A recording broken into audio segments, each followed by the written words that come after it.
Hello, ഇന്നത്തെ video angle sprain സംഭവിച്ചിട്ടുണ്ടെങ്കിൽ എന്തൊക്കെ പ്രോട്ടോക്കോളാണ് ചെയ്യേണ്ടത്, ഇതിൻ്റെ ഫോളോ അപ്പ് എങ്ങനെയാണ്, അപ്പോൾ അതിനെക്കുറിച്ചിട്ടൊക്കെയുള്ള ഒരു വീഡിയോ ആണ് ഇന്നത്തെ. അപ്പോൾ എന്താണ് ആങ്കിൾ സ്പ്രെയിൻ എന്ന് വെച്ചാൽ നമ്മുടെ ആങ്കിളിലുള്ള ലിഗമെൻറ്റ് ഓവറായിട്ട് സ്ട്രെച്ചബിളായിട്ട് സംഭവിക്കുന്ന ഒരു ഇഞ്ചുറിയാണ്. അപ്പോൾ ലിഗമെൻ്റ് എന്താണെന്ന് വെച്ചാൽ ബോണും മസിലുമായിട്ട് കണക്ട് ചെയ്യുന്ന ഒരു സ്ട്രക്ചറാണ്.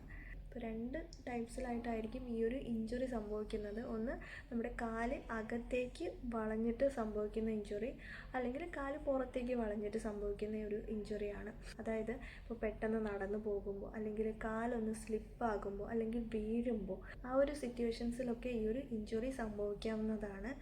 മെയിനായിട്ടും കാല് അകത്തേക്ക് വളഞ്ഞിട്ടുള്ള ഇഞ്ചുറിയാണ് സംഭവിക്കുന്നത്. ഈ ഇഞ്ചുറി സംഭവിച്ചിട്ടുണ്ടെങ്കിൽ ഇതിൻ്റെ ട്രീറ്റ്മെൻറ്റ് വരുന്നത് ഇതിൻ്റെ ഇഞ്ചുറി ഡിപ്പെൻഡ് ചെയ്തിട്ടായിരിക്കും.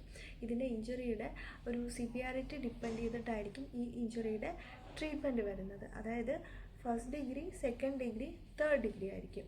അപ്പം ഞാനിന്ന് പറയുന്നത് ഇതിൻ്റെ ഫസ്റ്റ് ഡിഗ്രിയിലുള്ള ഒരു ട്രീറ്റ്മെൻറ്റ് പ്രോട്ടോക്കോളാണ്. ഇഞ്ചുറി സംഭവിച്ചിട്ടുണ്ടെങ്കിൽ എന്തൊക്കെ സിംറ്റംസാണ് വരുന്നതെന്ന് വെച്ചാൽ പെയിൻ ഉണ്ടായിരിക്കും, പിന്നെ സ്വെല്ലിംഗ് വരും, ടെൻഡർനെസ് വരും. അതായത് അവിടെ തൊട്ട് നോക്കുമ്പോഴത്തേക്കും ചെറിയൊരു തടിപ്പ് പോലുള്ള ഒരു ബുദ്ധിമുട്ടുണ്ടായിരിക്കും. അതുപോലെ നടക്കാനുള്ള ബുദ്ധിമുട്ടുണ്ടായിരിക്കും. അപ്പോൾ ഇതൊക്കെയായിരിക്കും വരുന്ന സിംറ്റംസ് എന്നുള്ളത്. അപ്പോൾ നിങ്ങൾക്ക് ഇങ്ങനെ സംഭവിച്ചിട്ടുണ്ടെങ്കിൽ ആദ്യം ചെയ്യേണ്ട ഒരു കാര്യം എന്താണെന്ന് വെച്ചാൽ ഐസ് അപ്ലൈ ചെയ്യുക എന്നുള്ളതാണ്. ഐസ് ഒരു 10 to 15 മിനിറ്റ്സ് അപ്ലൈ ചെയ്യുക. അങ്ങനെ ഡെയിലി ഒരു 3 to 4 ടൈംസ് നിങ്ങൾക്ക് അപ്ലൈ ചെയ്യാവുന്നതാണ്. അതാണ് ആദ്യം ചെയ്യേണ്ട കാര്യം. രണ്ടാമത്തെ കാര്യം ക്രബ് ബാൻഡേജ് ചുറ്റുക എന്നുള്ളതാണ്. ക്രബ് ബാൻഡേജ് മെഡിക്കൽ ഷോപ്സിലൊക്കെ കിട്ടുന്നതായിരിക്കും. അത് വാങ്ങിച്ചിട്ട് ഒരുപാട് ടൈറ്റ് ആകാണ്ടും ഒരുപാട് ലൂസ് ആകാണ്ടും നിങ്ങൾക്ക് ആങ്കിളിൽ ചുറ്റാവുന്നതാണ്. അടുത്തതായിട്ട് ചെയ്യേണ്ടത് കാല് പൊക്കി വയ്ക്കുക എന്നുള്ളതാണ്. ഇനി കിടക്കുമ്പോഴായാലും ഇരിക്കുമ്പോഴായാലും കാല് പൊക്കി വയ്ക്കുക. ഒരു പില്ലോ വെച്ചിട്ട് പൊക്കി വയ്ക്കുക. ഒരിക്കലും ഇരിക്കുമ്പോഴത്തേക്കും കാല് തൂക്കിയിട്ടിട്ട് ഇരിക്കാണ്ടിരിക്കുക. ഇനി അടുത്ത് ശ്രദ്ധിക്കേണ്ട റെസ്റ്റാണ്. റെസ്റ്റ് വളരെ ഇമ്പോർട്ടൻ്റ് ആണ്. വെയിറ്റ് കൊടുക്കാണ്ട് നോക്കുക. അപ്പോൾ ഈ ഒരു ട്രീറ്റ്മെൻറ്റ് പ്രോട്ടോക്കോളിന് പറയുന്നത് റൈസ് പ്രോട്ടോക്കോൾ എന്നാണ്. അതായത് റെസ്റ്റ്, ഐസ്, കംപ്രഷൻ, എലിവേഷൻ. അപ്പോൾ ഈ 4 കാര്യങ്ങളുമാണ് ഈ ഒരു ട്രീറ്റ്മെൻറ്റ് പ്രോട്ടോക്കോളിൽ വരുന്നത്. ഇനി നിങ്ങൾ ശ്രദ്ധിക്കേണ്ട കാര്യം, ഇനി ഒരു പക്ഷേ ഇതൊരു ഫ്രാക്ചർ ആണെങ്കിൽ പോലും നമുക്ക് ഇത് അറിയാൻ പറ്റില്ല. കാരണം ഫ്രാക്ചർ ആണെങ്കിലും ഈ സ്വെല്ലിംഗ് വരും, പെയിൻ വരും, നടക്കേണ്ട ബുദ്ധിമുട്ടുണ്ടായിരിക്കും. സോ നമുക്ക് അറിയാൻ പറ്റില്ല ഇത് ഫ്രാക്ചർ ആണോ അതോ സ്പ്രെയിൻ ആണോ എന്നുള്ളത്. അപ്പോൾ അതിന് വേണ്ടിയിട്ട് നിങ്ങൾ ചെയ്യേണ്ടത് എന്തായാലും ഒരു ഓർത്തോപീഡീഷ്യനെ നിങ്ങൾ കൺസൾട്ട് ചെയ്യുക.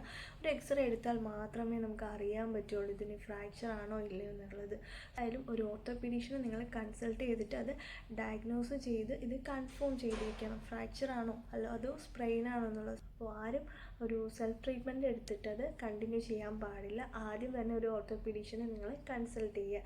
അതിനുശേഷം നിങ്ങൾക്ക് ഇപ്പോൾ ഇതൊരു ആങ്കിൾ സ്പ്രെയിൻ ആണെങ്കിൽ ഈ പറഞ്ഞ പ്രോട്ടോക്കോൾ നിങ്ങൾക്ക് ഫോളോ ചെയ്യാവുന്നതാണ്. ഇനി നിങ്ങളുടെ പെയിനൊക്കെ മാറി, സ്വെല്ലിംഗ് മാറി, നടക്കാൻ പറ്റുന്ന ആ ഒരു സ്റ്റേജ് ആയിട്ടുണ്ടെങ്കിൽ നിങ്ങൾക്ക് അപ്പോൾ ആരും ഇത് കരുതല്ല, ഈ ഒരു ട്രീറ്റ്മെൻറ്റ് കംപ്ലീറ്റ് ആയെന്ന് വിചാരിക്കല്ല. അതിനുശേഷം ഫിസിയോതെറാപ്പി ട്രീറ്റ്മെൻറ്റ് ഉണ്ട്. കാരണം ഈ ഒരു പെയിനൊക്കെ കുറഞ്ഞതിന് ശേഷം ഫിസിയോതെറാപ്പിസ്റ്റിനെ നിങ്ങൾ കൺസൾട്ട് ചെയ്തിട്ട് നിങ്ങളുടെ ആങ്കിൾ മസിൽസിനെ സ്ട്രെങ്തനിങ് ചെയ്യേണ്ട എക്സസൈസും കൂടി ചെയ്യേണ്ടതുണ്ട്. അതും കൂടി ചെയ്തിട്ടുണ്ടെങ്കിൽ മാത്രമേ ഈ ഒരു റീഹാബിലിറ്റേഷൻ കംപ്ലീറ്റ് ആകുകയുള്ളൂ. കാരണം അത് ചെയ്തിട്ടില്ല എങ്കിൽ വീണ്ടും നിങ്ങൾക്ക് കുറച്ച് നാൾ കഴിയുമ്പോഴത്തേക്കും ചെറിയൊരു സ്ട്രെയിൻ വരുമ്പോൾ ചെറുതായിട്ടൊന്ന് വീഴോ അല്ലെങ്കിൽ സ്ലിപ്പ് ആവുകയോ ചെയ്യുമ്പോഴത്തേക്കും ഈ സെയിം സ്പ്രെയിൻ വരാനുള്ള ചാൻസ് ഉണ്ട്. കാരണം ഒരു സ്പ്രെയിൻ സംഭവിച്ചിട്ടുണ്ടെങ്കിൽ അവിടെ ഒരു മസിൽ വീക്ക്നെസ് വരും. സോ അതെപ്പോഴും ഒരു സ്ട്രെങ്തനിങ് എക്സസൈസ് ചെയ്തിട്ടുണ്ടെങ്കിൽ മാത്രമേ ആ മസിൽസ് സ്ട്രെങ്ത് ആവുകയുള്ളൂ. അപ്പോൾ അതും കൂടി നിങ്ങൾ ശ്രദ്ധിക്കുക. പെയിൻ, സ്വെല്ലിങ് കുറഞ്ഞതിന് ശേഷം എന്തായാലും ഒരു ഫിസിയോതെറാപ്പിസ്റ്റിനെ കൺസൾട്ട് ചെയ്തിട്ട് സ്ട്രെങ്തനിങ് എക്സസൈസ് ഒക്കെ ചെയ്ത് ട്രീറ്റ്മെൻറ്റ് കംപ്ലീറ്റ് ചെയ്യുക. ഓക്കെ, അപ്പോൾ എല്ലാവർക്കും ഈ വീഡിയോ യൂസ്ഫുൾ ആയിട്ടുണ്ടെന്ന് തോന്നിയിട്ടുണ്ടെങ്കിൽ ഒന്ന് ലൈക്ക് ചെയ്യുക, ഷെയർ ചെയ്യുക. ചാനൽ സബ്സ്ക്രൈബ് ചെയ്തിട്ടില്ലാത്തവർ സബ്സ്ക്രൈബ് ചെയ്യുക. നെക്സ്റ്റ് വീഡിയോയിൽ കാണാം. Thank you. ബൈ.